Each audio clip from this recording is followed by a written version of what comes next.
In this episode, you'll discover why sugar cravings can feel almost impossible to resist during illness and what your body is actually asking for when those cravings show up. Welcome back to Renegade Remission. By the end of this episode, you'll understand how sugar interacts with your brain and nervous system, why stress and fatigue intensify cravings, and how to begin reducing sugar in a way that feels supportive rather than restrictive. One of the most frustrating experiences during illness is knowing that something may not be helping your body and yet still feeling pulled towards it. You may understand that reducing sugar could support your healing, and yet find yourself reaching for it at the exact moments you feel the worst, when you're tired, overwhelmed, discouraged, or depleted. That pattern can produce some serious self-doubt.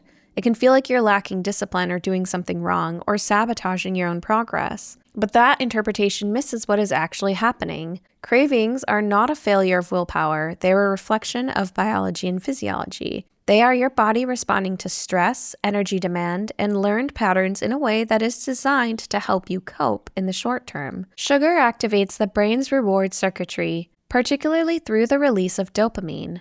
Dopamine is not just about pleasure, it is also about motivation, reinforcement, positive memories, and learning. It teaches the brain what is worth repeating. When sugar is consumed, especially in concentrated forms, it produces a relatively rapid dopamine response. Over time, repeated exposure to these spikes can change how the system responds. The brain becomes less sensitive, meaning that the same amount of sugar produces a smaller effect, and more is required to achieve the same sense of reward or relief. This is the exact process that individuals who are addicted to street drugs or medications go through. This is one of the reasons cravings can feel stronger over time. It's not based on just desire, it's a shift in how the brain is processing reward and reinforcement. Clinical and experimental research consistently shows that highly palatable foods, particularly those combining sugar and refined carbohydrates, can engage neural pathways similar to those involved in other reinforcing behaviors. This explains why the pull towards sugar can feel persistent and difficult to override. Additionally, during illness, the body is operating under elevated stress, whether that stress is physical, emotional, or both. When the stress response is activated, cortisol levels rise and the body begins preparing for increased energy demand. One of the fastest ways to meet that demand is through glucose. Sugar provides a rapid source of fuel, which is why the body often begins to crave it more intensely under stress. At the same time, cortisol influences appetite regulation and tends to increase preference for energy-dense, highly palatable foods. This is not accidental. It's an adaptive mechanism designed to ensure survival under pressure. What this means in practice is that the moments when you feel the most depleted or overwhelmed are often the moments when cravings become the strongest. Your body is not trying to work against you, it's trying to solve an immediate problem with the fastest available solution. When energy production is compromised, the body looks for efficiency. It prioritizes fuel sources that can be accessed quickly and with minimal effort. Sugar fits that requirement.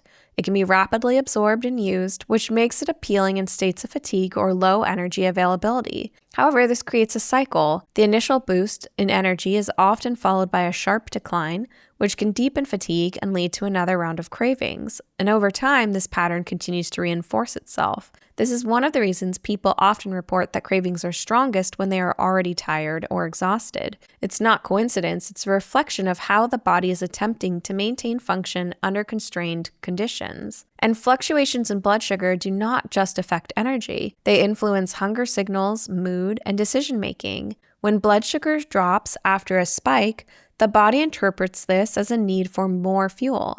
This can trigger intense hunger and a preference for quick sources of glucose. This creates a feedback loop where sugar intake leads to rapid elevation leads to a drop, and the drop triggers another craving. Over time, this pattern creates constant cravings, even if the original trigger was occasional. Cravings are not only physiological, they are also conditioned. The brain forms associations between certain foods and certain states. If sugar has been repeatedly paired with stress relief, comfort, reward, or distraction, then the brain begins to anticipate it in those contexts. This anticipation can feel like a craving even before any biological need arises. It's a learned response that becomes embedded over time. And during illness, when emotional and physical stress are both elevated, these patterns often become more pronounced. The brain returns to what it knows has provided relief in the past. Across clinical settings, practitioners consistently observe that patients experiencing chronic illness, high stress, or fatigue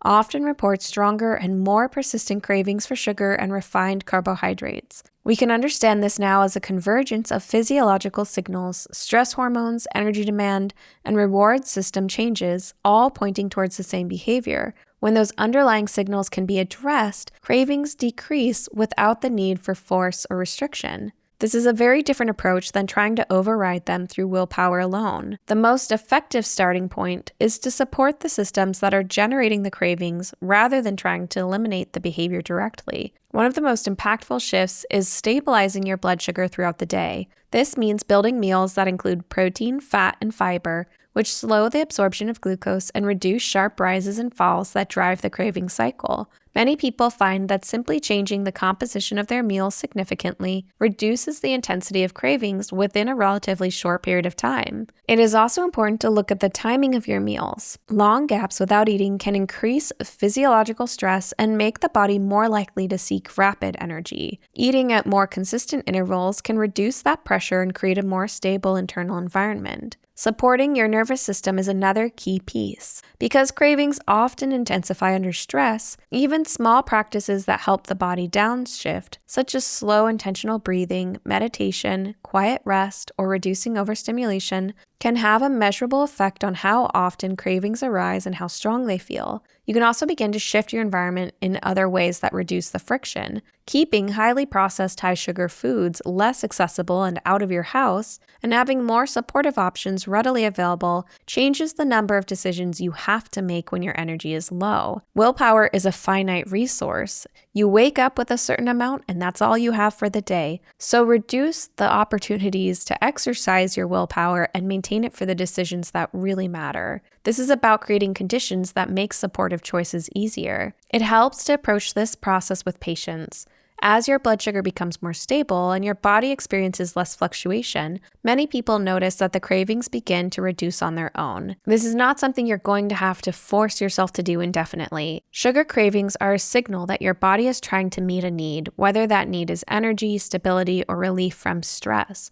When you begin to understand those signals and honor them, you can respond to them in a way that actually supports your body rather than working against it. Over time, that is what makes change feel not just possible, but sustainable. In our upcoming episodes, we'll continue discussing the nutrition and lifestyle shifts that help support your healing. So stay tuned for those episodes, and as always, go be renegades.